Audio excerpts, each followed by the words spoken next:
kailangan tinuturo sa mga bata na matuto ng simpleng buhay.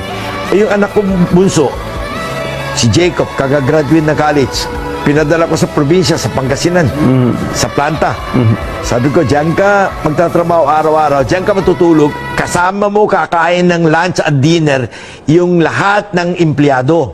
Huwag ka makakain-kain sa labas ng McDo kung ano-ano, ha? Dahil you are going to, as if, show them na hindi mo sila kapareho.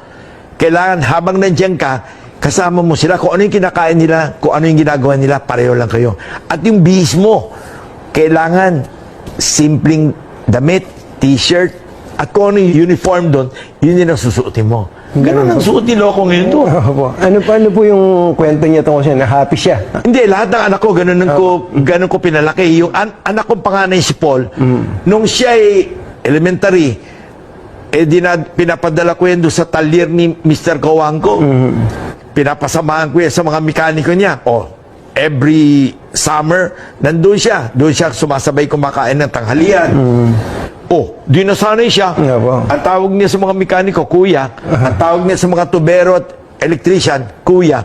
Ay, lumaki na maayos. Hindi ko po problemahin yun.